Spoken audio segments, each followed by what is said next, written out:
How's everyone doing? This is going to be another video where I show you some random bags of movies and non-movies, but random fun stuff, I think. There's a hint right there on that bag.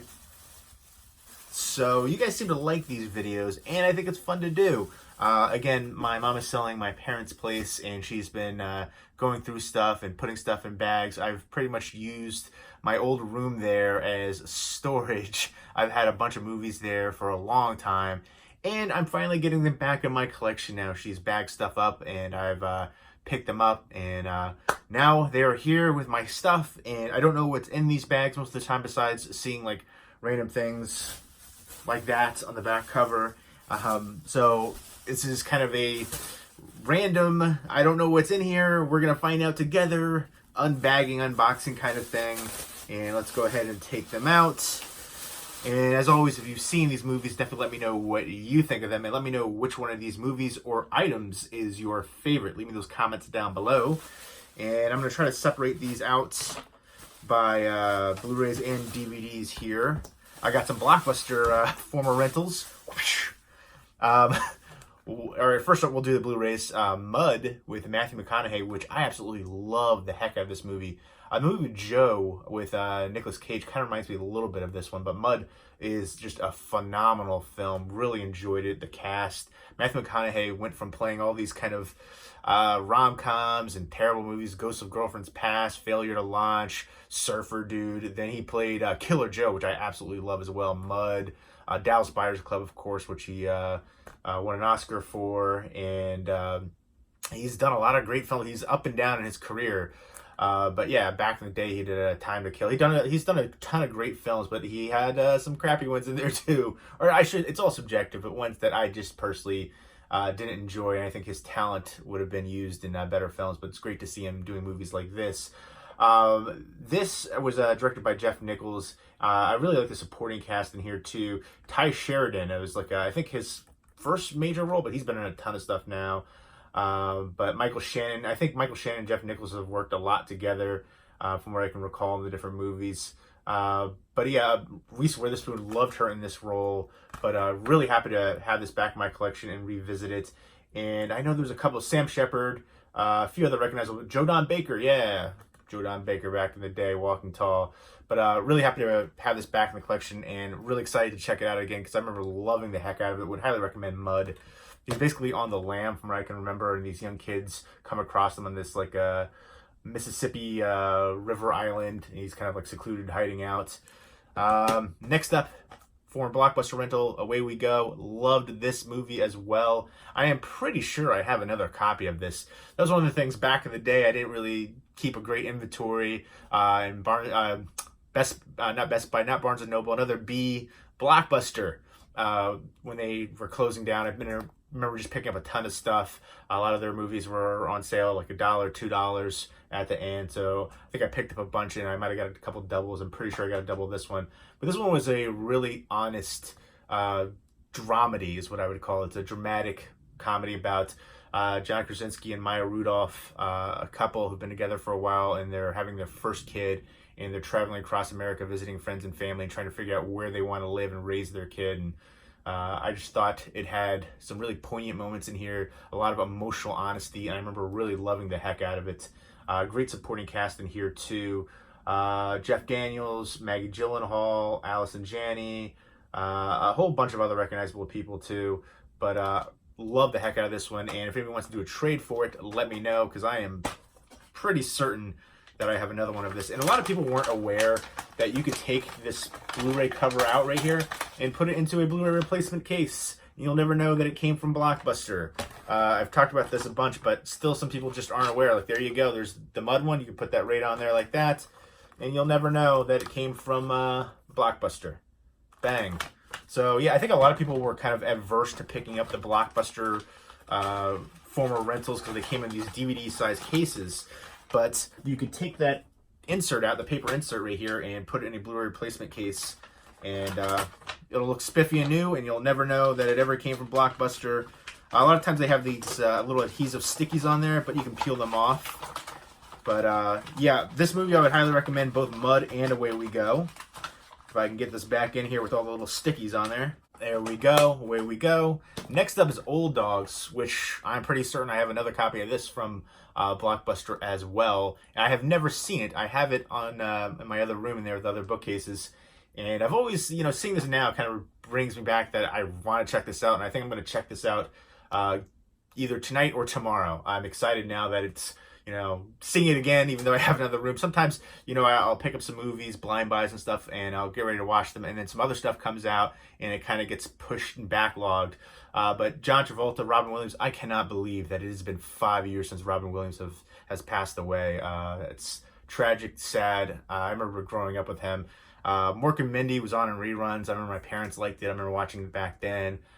Stand-up stuff and just all the different movies. Let me know what your favorite Robin Williams movie is. In fact, I just ordered Mrs. Doubtfire, so I had it before on DVD, got rid of it, meant to upgrade it on Blu-ray, and finally ordered the Blu-ray. So that's coming soon. Should be here tomorrow, I think. But just tragic. Shocking to me. I thought it was like 2 years max. When I heard it was 5 years, I had to look it up and verify. I was like, where did the time go? But basically, this one is about, I guess, John Travolta and Robin Williams they're longtime friends, and they're clueless bachelors, and they basically have to raise some 7-year-old twins out of nowhere when they have this big business trip. And I guess there's a gorilla. They go to a zoo. Gru. Does anybody remember that comic? I think did they make a movie for it? I think they did. Just popped in my mind with the verbal slip, but yeah, I guess there's some penguins and gorillas and stuff, and the kids. You know what's so interesting about this? I feel like you don't really see the kids. You see them in the one scene right there. But I remember the trailers for it. I don't really remember the kids. I just remember it was these three guys and just different hijinks and stuff. But yeah, Seth Green's in here, Kelly Preston, Lori Loughlin, Matt Dillon, a bunch of other recognizable people. But I'm excited to watch this. Looks like it's going to be a fun family. It's a Disney movie film. I like the cast right there, and it's going to be a little sad to see Robin Williams, but I'm excited to check it out. Next up is Julie and Julia with Meryl Streep and Amy Adams. This is written for the screen, directed by Nora Ephron. It's about, I guess, the famous cook Julia Childs, and then Julie Powell, who I'm really not familiar. I guess they work together and they do different recipes and stuff like that. Julie Powell, I guess, is a life and cookbook inspired fledgling writer, so I guess that's how they team up right there. But it looks like it's going to be again, another family-friendly one with cooking and some dramatics as well, and different recipes. And I actually kind of like a lot of the movies that deal with food and cooking and restaurants and stuff like that. I think there's lots of things to be enjoyed in life, but I think some of the basic ones are friends, family, food. I think that's kind of like a basic one. So I don't know, just simple pleasures like that. Art as well, art in different mediums and forms. So this is also a form of art. So I'm going to be checking this one out soon. And next up are the DVDs, Neighbors, which I actually recently talked about because I got the Blu-ray release. Mill Creek did one of those retro VHS covers, which I absolutely love. I remember buying this a few years back. This was, I think, one of those burn-on-demand ones. Yeah, you can see right there. I'm kind of disappointed when they do it, but I guess it's still an opportunity to have it on physical media. At the time, this didn't have a physical media release, at least on DVD or Blu-ray. So this was a few years back, and I think these ones are always a little bit more expensive too. I think this was like $20 or something at the time. And now the Blu-ray you can get from Mill Creek with the retro slipcover for like $10 or something like that. Again, I don't think this movie is very good, but I really like the cast interaction, just seeing the cast in general. That's why you check this movie out. You might have some nostalgia if you saw it way back in the day. John Belushi, Dan Aykroyd. John Belushi usually plays the over-top ridiculous character, but he's the straight guy in this one, and Dan Aykroyd is the ridiculous over-the-top one, and they both play their parts so well. Everybody plays their parts really well. Basically, just crazy neighbors move in next door to John Belushi and his wife and just kind of turn their lives upside down.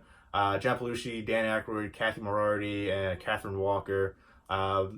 It's decently entertaining, but it's just not very good overall. I definitely didn't care for the ending of it. Lots of hijinks going on, but it's basically all about seeing these actors in these roles and working together. That's the selling point. Next up is Willow, which I got rid of. I thought I got rid of this DVD. Maybe I feel like I might have had an extra of it or a double. And I wanted to get the Blu-ray. Then the Blu-ray's out of print, going for crazy money. And then they re-released the Blu-ray, and I have to pick up that Blu-ray while it's still like $20. Because I remember the other one was going for like $40, something like that. And hopefully I can still get the slipcover for it too. But this is one I remember watching all the time as a kid. Mad Martington, I believe was his name, right? Does it say on here? Just says the swordsman Val Kilmer, but I'm pretty sure it was Mag Martington, something like that. But yeah, Warwick Davis, of course, played Leprechaun. He was Ewok. He's been around for a while, but he was great in this one. It's a fantasy adventure movie. He finds like a young baby. He has to bring it to safety. There's an evil queen. I just remember this one being amazing. George Lucas produced it. Story by George Lucas as well. And really excited to pick up the Blu-ray for it and rewatch it. So if anybody wants to do a trade for the DVD of it, let me know. Spaceballs, let me know if you want to do a trade for this as well. This is one of my all-time favorite comedies. I have the Mel Brooks Blu-ray box set, like the original one where it was like a long version. I think they re-released it and it's like a smaller kind of a pack edition, but this is a classic right here, obviously parodying Star Wars, the Schwartz. I love the cast in here. Everybody was excellent in here. Bill Pullman, Daphne Zuniga, Joan Rivers, just a bunch of phenomenal performances and roles with Rick Moranis. I love him in this. There's so many quotable lines, memorable moments in here. And let me know what your favorite scene or line is from Spaceballs. There's so many to choose from. So many excellent, amazing, funny, entertaining, memorable moments and scenes in here. The lines of dialogue. Yeah, let me know your favorite scene or line of dialogue from Spaceballs is. I love the ending to this as well with the little alien from Aliens. But John Candy, let me know who your favorite fat comedic actor is. John Candy, Belushi right here. John Belushi, a classic one. I feel like they all passed away. Chris Farley a little bit too early, but then there's older ones as well. But I think John Candy or either Chris Farley are my two favorites. But yeah, let me know what your favorite Mel Brooks movie is, what your favorite John Candy movie is, what your favorite all-time comedy movie is. Leave me those comments down below. Next up is Money Train, and I think I want to upgrade this one to Blu-ray. This is DVD, I'm pretty sure I bought used. It's a little, looks like it's got the like security sticker residue on there, but I think I'm going to trade this one. So if anybody's interested, let me know. I want to pick up the Blu-ray for it. I haven't seen it in forever, probably since it came out. Trying to remember what year this was. It's got to be like late 90s, right? 95, mid 90s. All right, I'll take it. Wesley Snipes, Woody Harrelson, Jennifer Lopez, J-Lo. I think she just turned 50. Stunning. But yeah, they're, I guess, transit cops, and I think one of the brothers tries to pull a heist on the train and steal like all the different the money that's on there. I can't remember. They rob the money train. They collect, I guess, millions of dollars from the subway booths, and I guess the other brother is debating about joining in or stopping him. It's been a long time since I've seen it. I think there was also like a love triangle between them. They both like her, or they might have both hooked up. I can't remember. It's been a while since I've seen it, but I remember being very entertaining. And I love when Woody Harrelson and Wesley Snipes play off each other. I really like them in White Men Can't Jump. Rosie Perez in that movie, by the way. But J-Lo, very stunning. Excited to revisit this one too, though.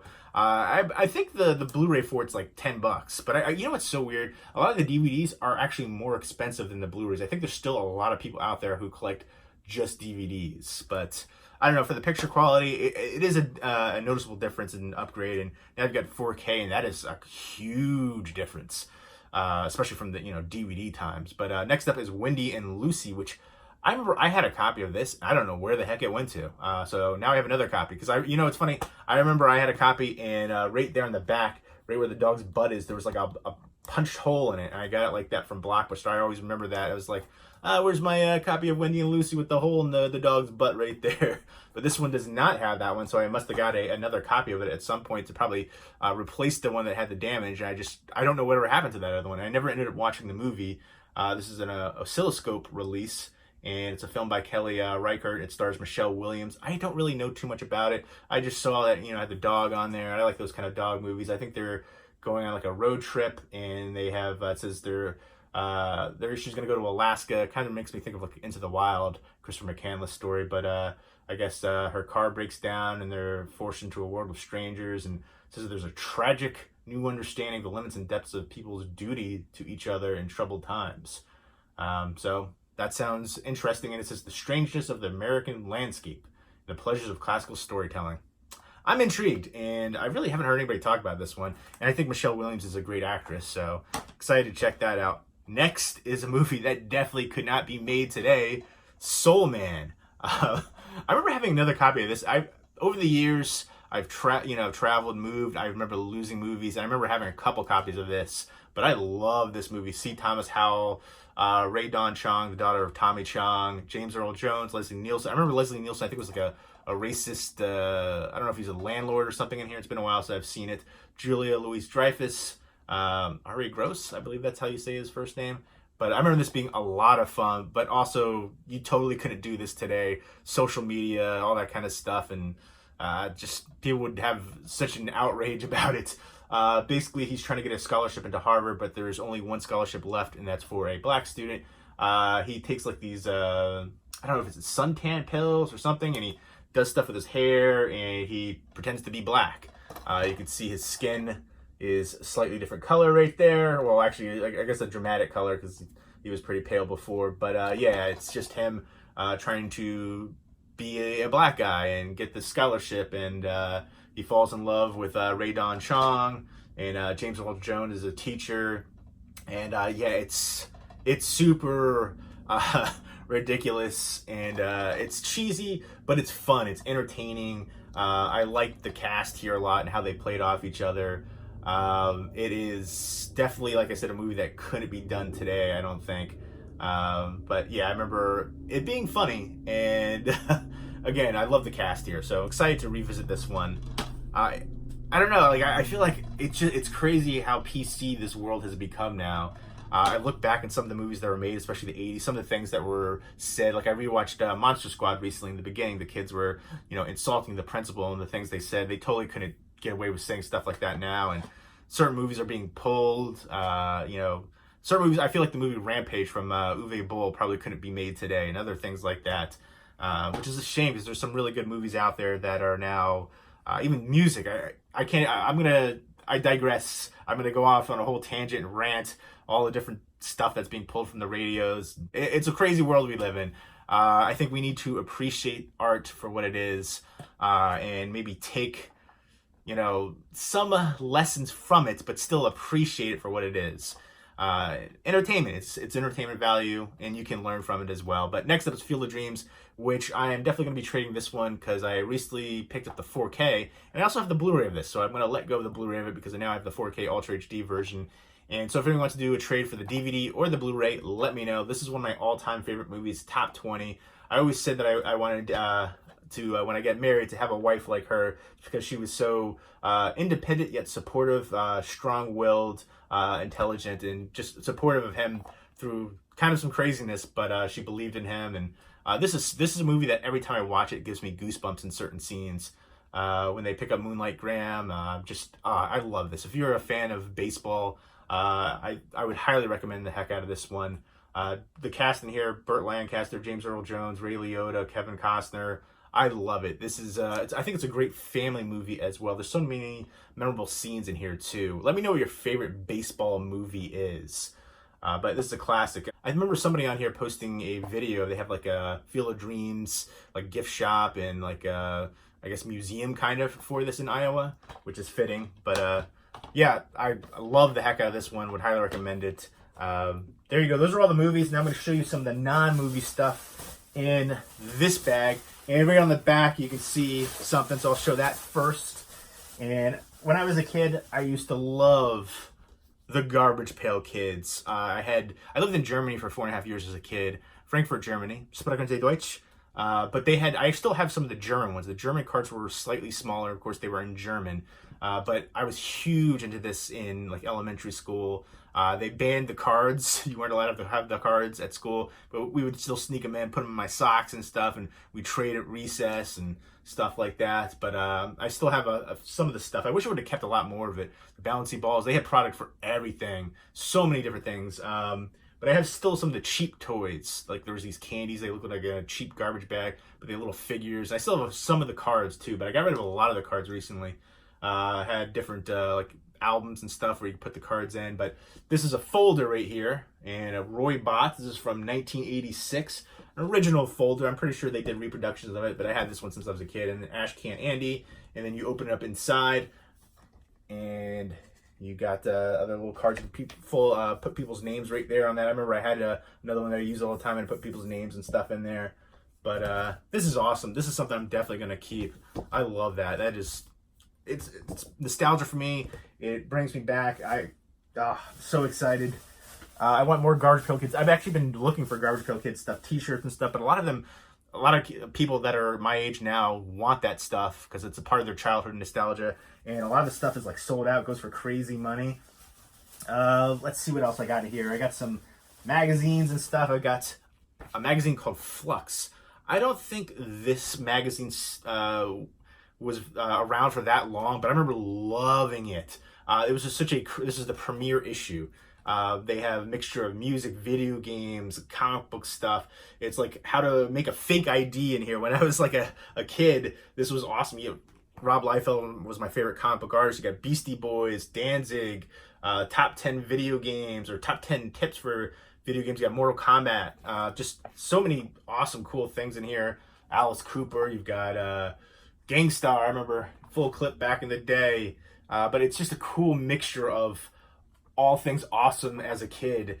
Superman, Daredevil, just live dive, how to stage dive. But yeah, the fake ID thing in here was cool. Just Star Wars stuff in here. Just so, all tons of cool, awesome stuff in here. Mortal Kombat stuff. Was the NBA Jam in here? Awesome. I loved NBA Jam back in the day. That was my jam.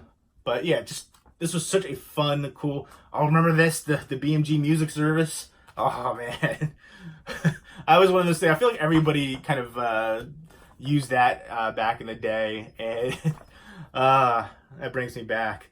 But yeah, Beastie Boys. But this was such a fun magazine. I remember having like the first few issues of it. I remember, I was really big into drawing, and I would see certain artists and stuff, and try to mimic their style and come up with other stuff. And magazines like that were definitely something that was cool to see. And speaking of, Wizard magazine, which was like a comic book price guide and information book, but there you go, as a fold-out front cover. This one right here is from 1995. I assume Flux is right around from the same time period. But you have the comic book price guide back here. Overcard game. I remember Overcard. I played that. Magic the Gathering. Kind of like, I think it spun off from that, but it kind of somewhat similar. But yeah, they talks about different writers and stuff like that, different articles in here. You had like fan submissions as well for different art, which I thought was cool. Do's and don't of drawing women right there. Different artists, which I love this. How to, just amazing stuff. And so if you were into comic books, this was the go-to magazine. I remember I had pretty much every issue back in the day. I think I sold a bunch now though. What else do we got in here? We've got a poster. This is from a Wizard magazine. Yes, it is Pitt. I remember loving that character. How awesome is that? That is so cool to me. Brings me back for sure.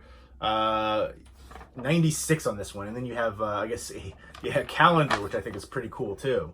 So this is just so cool to see this stuff after years and years.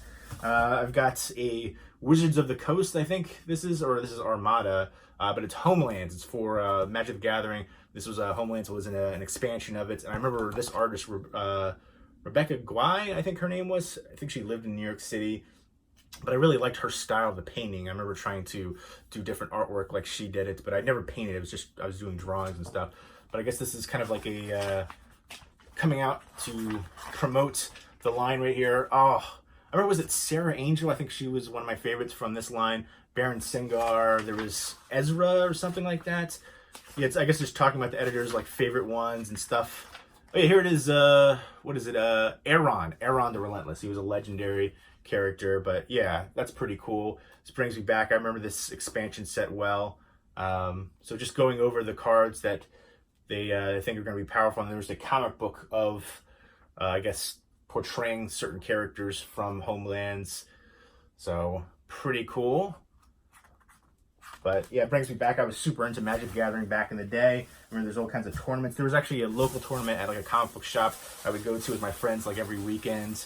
You would pay an entrance fee and you could win like a store credit. You can, there's all kinds of ones for the different releases as well. Next up is a Washington Redskins hardcover book, which I'm pretty sure I got from my local library long time ago. 1997, yeah, it's my local library right here. So I think this is just all about the history of the Washington Redskins, all the way from, you know, slaying Sammy Baugh back to, you know, the 90s Heath Schuler era. So yeah, I think that's pretty cool. Just going over the history of the Redskins, different players and stuff like that. Mark Rippon right there. Washington Redskins are my favorite team. Hail to the Redskins, and let me know who your favorite football team is. And then we've got a baseball card playing deck right here. Different players on here from 1993. Bicycle sports collection. So that's pretty cool to see that. If anybody's interested in these, let me know, because I'm probably going to get rid of these, but I'm going to show you them. Again, Bicycle, probably one of the most well-known, at least mainstream ones for the cards. Playing cards. And first up, we have Cal Ripken Jr., and I'll always remember his brother, Billy Ripken, and the one baseball card where he was holding the bat, and what he wrote on the bottom handle of it. But Cal Ripken Jr., legend, Hall of Famer right there, one of the all-time greats. I remember when he beat the Iron Horse's record for most consecutive games. Wangan, Greg Swindell, Chad Curtis, Barry Bonds, back when he was young and slim, Paul Molitor, John Kruk, Bip Roberts, Shane Mack, Mike Mussina. I think he just got into the Moose got into the Hall of Fame, the Orioles and the Yankees. Jose Rijo. It's interesting to see all these players that were popular in like the 90s and stuff. Juan Guzman, Kurt Schilling, way back in the day. Edgar Martinez, got the bloody sock. Ken Griffey Jr., one of my favorites growing up as a kid. Carlos Baerga, Ozzie Smith, the Wizard, Tom Glavine, some greats in here. Luis Polonia, Dennis Martinez, Albert Bell, Bip Roberts. I think there's another Bip Roberts in here. So some of them, I guess, have doubles. Delano DeShields, Dave Hollins, Andy Van Slyke. I'm pretty sure him and Barry Bonds like hated each other back in the day. Tim Raines. Was he also Rock Raines? I remember Montreal Expos. I remember like being really big into sports cards. And here's a trivia question. Gary Sheffield, he played in a bunch of teams, but I remember his rookie card, he had braces. I remember that was like a huge thing back in the day. Like nowadays, if you get a baseball card pack, there's autographs, patches, jersey swatches, stuff like that. But back in the day, it was like if you get a rookie or an all-star, you had a big hit. Mark McGuire. And you've got Frank Thomas, the Big Hurt. Tony Gwynn. He was one of my favorites too back in the day. Brady Anderson. Roberto Alomar. He spit on an ump back in the day. Pat Listach. Terry Pendleton. Steve Fenley. Sid Fernandez. Greg Maddux, the Cubbies. Cubs are my favorite baseball team. Let me know your favorite baseball team and who your favorite player was growing up and who your favorite player is now. Marquise Grissom, Cecil Fielder, Roberto Alomar Jr. It's interesting to see a lot of the kids that are playing now, like Dante Bichette's kid, Bo Bichette, Prince Fielder, a bunch of the kids that are now playing in there after their parents were big stars. Even Ken Griffey Jr., he played with his father, Ken Griffey Sr. Roberto Alomar, I think there was 2 Roberto Alomars in here too. Kirby Puckett was one of my all-time favorite players growing up. Kenny Lofton, Mickey Tettleton, Fred McGriff, Joe Carter, Roger Clemens, Mike Morgan, another Gary Sheffield, Bill Swift, Rob Deere, and I think, we got a couple more, just a regular, Darren Dalton, Kevin Appier, and then Ricky Henderson, stealing some bases. So there you go. Those are all the baseball cards. I figured I'd go ahead and do this for baseball fans. It's kind of cool to see who was big and popular during the 90s. This is 93.